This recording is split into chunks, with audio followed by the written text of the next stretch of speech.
Bab 1166, Warga Negara Island.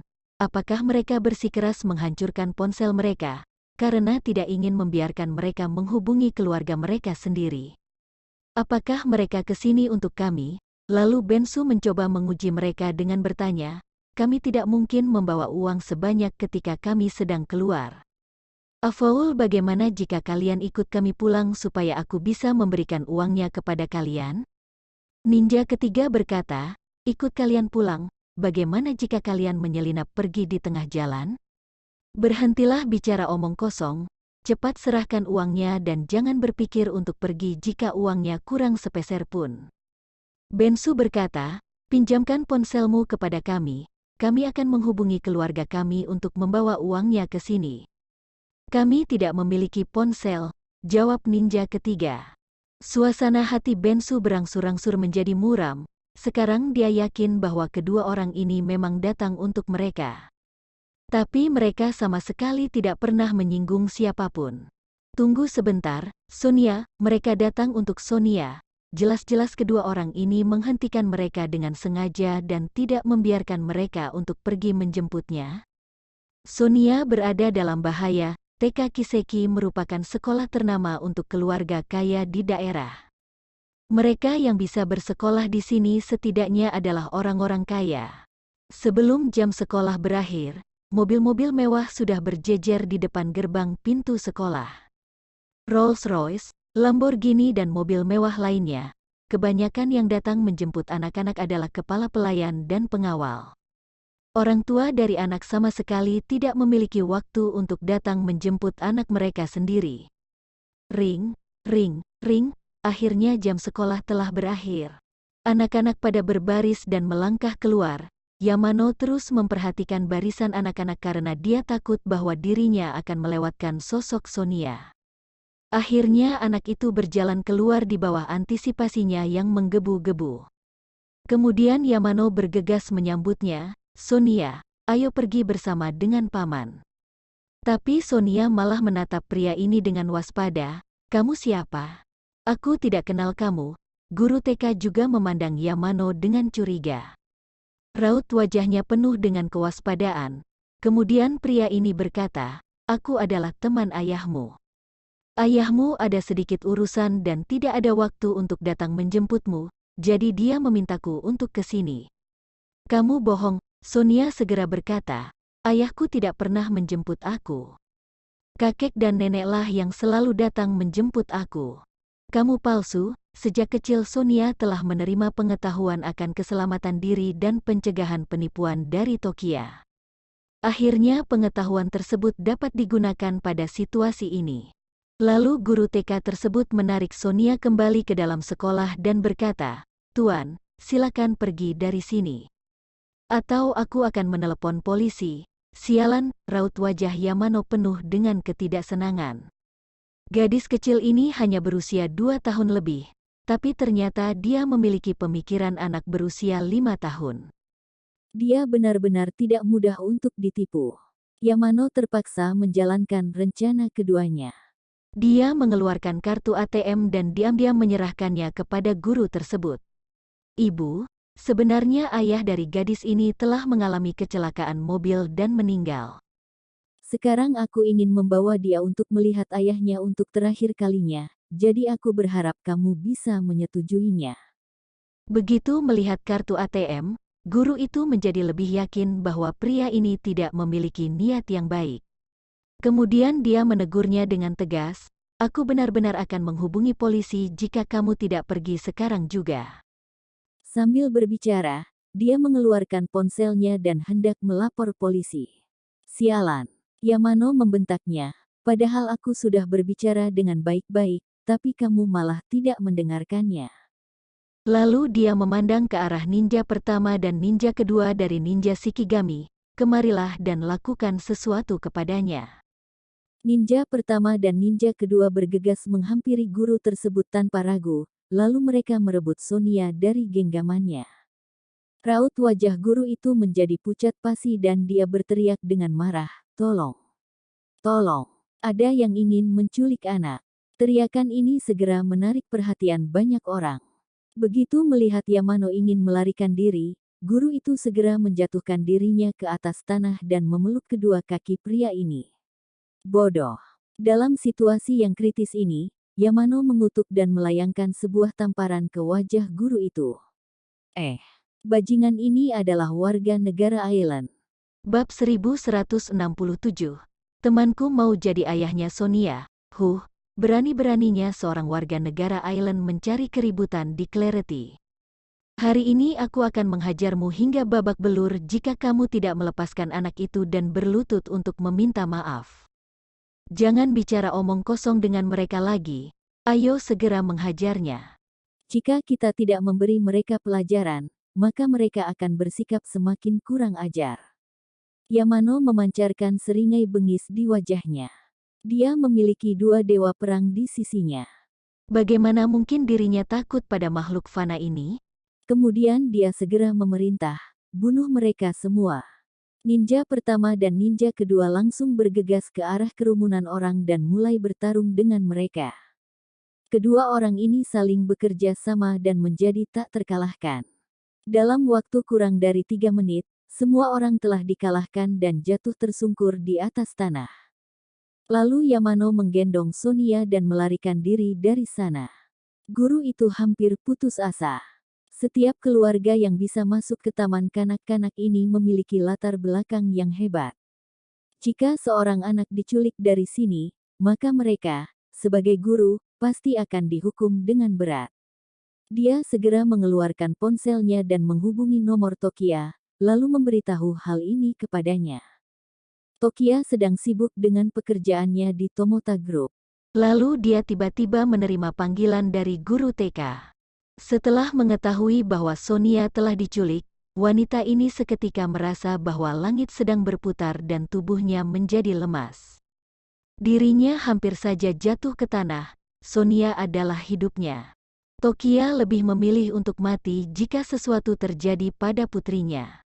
Lapor polisi, segera lapor polisi. Tokia memutuskan panggilan dan segera menghubungi polisi. Tapi, saat ini Rafael tiba-tiba menghubunginya. Lalu pria itu berkata, Tokia, jika kamu tidak ingin sesuatu terjadi pada Sonia, datanglah ke tempatku sekarang juga. Apa? Tokia tercengang. Apakah kamu tahu di mana Sonia berada? Rafael menjawab, aku tidak tahu, tapi temanku mungkin mengetahuinya. Selain itu, sebaiknya kamu tidak melapor polisi. Jika tidak, kamu akan menanggung konsekuensinya jika mereka membunuh putrimu. Bang, panggilannya terputus, mana mungkin Tokia memedulikan hal lain lagi. Dia segera menuju ke markas Sky, instingnya yang kuat memberitahu dirinya, bahwa penculikan Sonia pasti ada hubungannya dengan Rafael. Pria itu benar-benar sangat licik, padahal Sonia adalah keponakan kandungmu, tapi mengapa kamu malah melakukan sesuatu terhadapnya? Di sisi lain, Bensu dan istrinya telah diperangkap oleh ninja ketiga dan ninja keempat selama 1 jam. Kedua pria ini tidak membiarkan mereka pergi dan bahkan tidak membiarkan mereka menelepon juga. Pasangan tua ini benar-benar merasa sangat cemas begitu melihat waktu untuk menjemput anak sudah hampir lewat. Mereka benar-benar tidak tahu apa yang harus mereka lakukan. Lalu ninja ketiga dan ninja keempat tiba-tiba menerima sebuah panggilan misterius. Setelah itu, mereka meninggalkan sini dan tidak mempersulit pasangan tua ini lagi. Meskipun mereka merasa bingung, tapi saat ini hal yang paling penting adalah pergi menjemput Sonia. Mereka segera tiba di TK Kiseki dan menyadari bahwa taman kanak-kanak itu berada dalam kondisi yang sangat berantakan. Setelah bertanya, akhirnya mereka mengetahui bahwa Sonia telah diculik oleh warga negara Island. Dalam sekejap, mereka merasa sangat emosional dan seketika tidak sadarkan diri.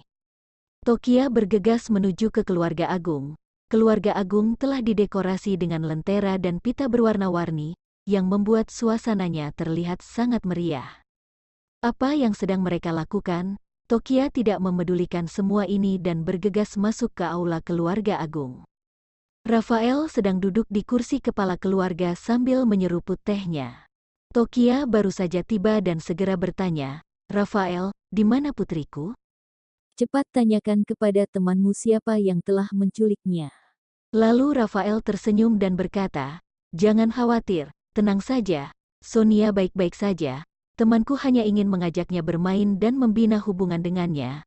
Tokia mengerutkan alisnya, "Membina hubungan dengan Sonia, apa maksudmu?" Rafael menjawab, "Oh, temanku sangat menyukai Sonia, jadi dia ingin menjadi ayahnya dan menjaganya selamanya.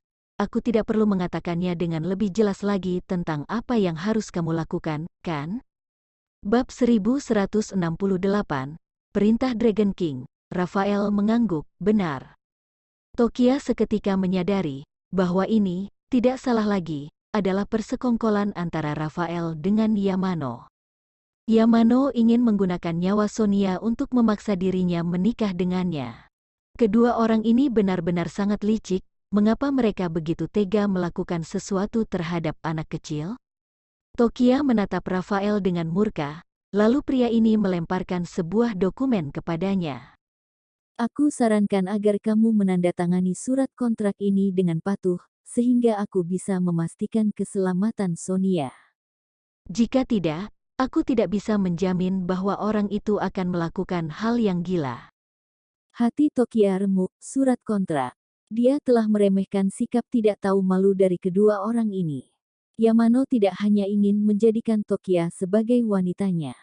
Dia bahkan ingin menjadikannya sebagai budaknya juga. Pada saat yang sama, Recha sedang memperbaiki kekuatannya dalam kegelapan. Greedy Wolf, jenderal kota, berada di sisinya untuk melindunginya. Recha telah bermeditasi selama 1 jam lebih, tapi hasil yang dia peroleh sangatlah sedikit. Bahkan dirinya tidak bisa memaksa racun Frost untuk keluar dari tubuhnya. Recha mengeluh, racun Frost ini benar-benar sangat hebat. Hati Greedy Wolf berdebar, "Kak, apakah kekuatannya masih tidak bisa diperbaiki?" Reka mengangguk, "Iya." Lalu raut wajah Greedy Wolf berubah serius. "Tenang saja, Kak. Tidak peduli apapun resikonya, aku akan memperbaiki kekuatannya-mu. Meskipun aku harus kehilangan kekuatannya aku sendiri." "Jangan panik," kata Recha. "Aku masih memiliki kekuatan tersembunyi dan sebentar lagi aku bisa menggunakannya." Mata Greedy Wolf berbinar. Ternyata kakak memiliki cara untuk memperbaiki kekuatan tersembunyinya. Reputasi Master benar-benar hebat dan sesuai. Saat ini, ponsel Reka tiba-tiba berbunyi. Ternyata Christian dari keluarga agung yang menghubungi dirinya. Pria itu telah lama menjadi mata-mata Recha untuk mengawasi anggota keluarga agung, terutama gerak-geriknya Rafael. Jangan sampai mereka melakukan sesuatu terhadap Tokia lagi. Lalu Recha menerima panggilan tersebut. Christian berkata, "Master, apakah kamu baik-baik solo?"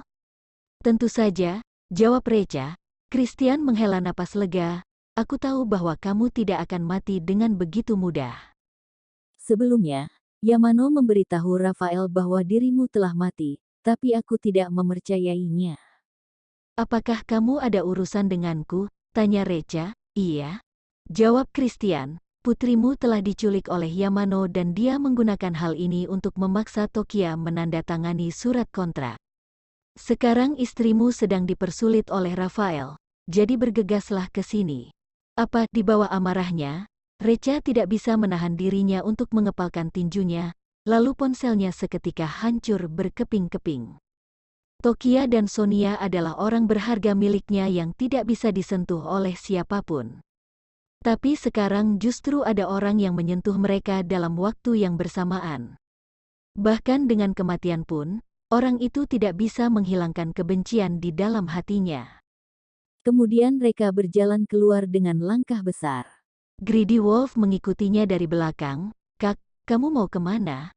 Apa yang terjadi?" "Bersiaplah, Greedy Wolf. Aku mungkin akan mengeluarkan perintah Dragon King," kata Recha. "Apa, perintah Dragon King?" Greedy Wolf tercengang.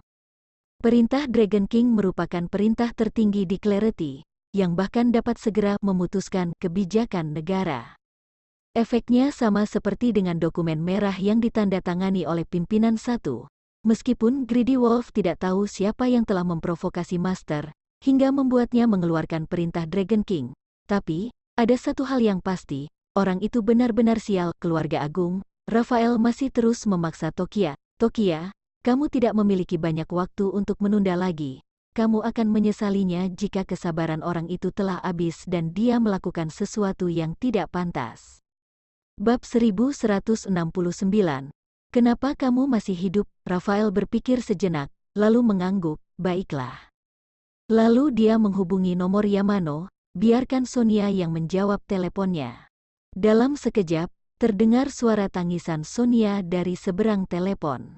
Huhu, Mama, aku tidak menyukai paman jahat ini. Mama, aku mau pulang. Huhu, tangisan Sonia benar-benar telah menghancurkan pertahanan mental Tokia. Air matanya jatuh bagaikan mutiara yang terlepas dari tali yang putus. Tokia segera menghiburnya. Sonia patuh ya, Mama berjanji akan segera pergi menjemputmu, oke? Mama akan membelikan es krim kesukaanmu juga, supaya kamu bisa makan sepuasnya. Oke, Sonia berkata. Sonia patuh, Sonia tidak menangis. Cepat ke sini ya, Mama. Kemudian telepon ditutup tanpa belas kasihan. Tokia memungut surat kontrak dengan hati-hati. Maafkan aku, Recha. Aku tidak bisa menemanimu hingga tua dalam kehidupan ini. Tapi, jangan khawatir. Aku tidak akan melakukan hal-hal bersalah terhadapmu. Aku akan menggunakan kematian untuk menunjukkan bahwa aku tidak bersalah jika pria itu memaksaku untuk melakukan sesuatu yang tidak aku sukai. Rafael berkata dengan dingin, Tokia, apakah kamu masih berharap bahwa Recha akan datang untuk menyelamatkan dirimu? Berhentilah berharap, aku akan mengatakan yang sebenarnya kepadamu. Recha telah mati. Tokia langsung mendongak, kamu sedang berbohong, bagaimana mungkin Recha mati? Jangan membohongi dirimu sendiri lagi. Apakah kamu tidak menyadari sudah berapa lama dia tidak menghubungi kamu? Tanya Rafael. Tokia segera membalasnya, Recha adalah murid master. Dia sering menjalankan misi rahasia, jadi normal jika kami tidak berkomunikasi selama beberapa hari. Hehe. Berhentilah menghibur dirimu sendiri, kata Rafael. Dia telah menyinggung Pangeran Yamano, tidak aneh jika pria itu ingin menghabisinya. Pangeran Yamano telah membunuh Recha terlebih dahulu, makanya dia berani melakukan sesuatu terhadapmu dan Sonia. Tubuh Tokia sedikit gemetar, apa yang Rafael katakan sangat masuk akal. Wanita ini menyadari bahwa Recha mungkin telah mengalami hal yang tragis. Saat ini, Tokia diam-diam telah memutuskan, setelah menyelamatkan Sonia dan jika Recha benar-benar telah mati, maka dia akan mengorbankan dirinya dan pergi menemaninya. Ketika Tokia merasa sangat putus asa, tiba-tiba terdengar sebuah suara yang keras yang menggema di seluruh ruangan. Siapa yang mengatakan bahwa aku sudah mati? Ini adalah suara Recha? Kedua orang ini segera memandang ke arah suara tersebut. Recha memasuki aula dengan langkah kaki yang tegas dan berirama. Tokia seketika merasa sangat tenang. Huhu, Recha, aku tahu bahwa kamu baik-baik saja. Recha, cepat selamatkan putri kita. Kemudian Recha menyeka air mata di sudut mata Tokia dengan hati-hati. Jangan khawatir, Tokia, ada aku di sini, jadi Sonia pasti akan baik-baik saja. Oke, Tokia mengangguk. Waktu kita sudah tidak banyak lagi. Recha menepuk bahu wanita ini, lalu dia berjalan ke arah Rafael. Pria ini menatap Recha dengan tidak percaya. Bagaimana mungkin? Bagaimana mungkin kamu masih hidup? Bagaimana mungkin informasi Yamano salah? Recha mencibir, orang yang akan mati hari ini adalah dirimu. Aku berjanji bahwa aku sendiri yang akan membunuhmu jika kamu tidak memberitahuku keberadaan Sonia. Rafael berkata dengan marah, kurang ajar, ini adalah keluarga agung, keluarga militer yang dilindungi oleh hukum militer.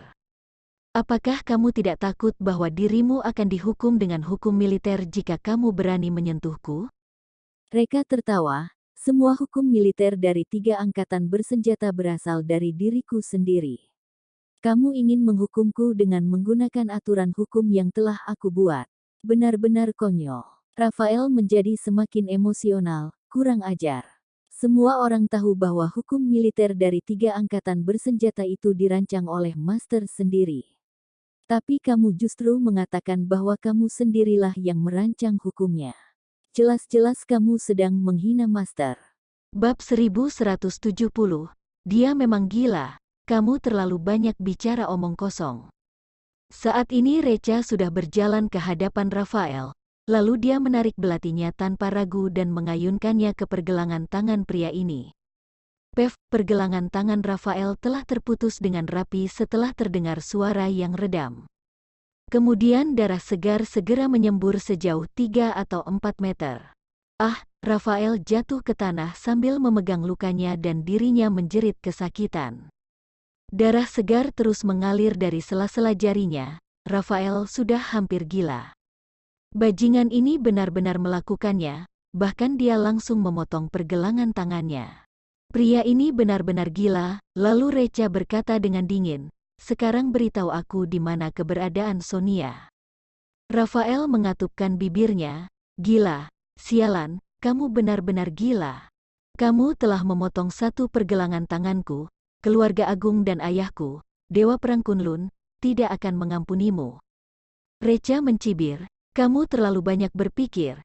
Jika keluarga agung benar-benar bisa menyalahkan diriku, lalu mengapa mereka tidak menyerangku ketika aku mematahkan semua kaki dan tangan Christian?"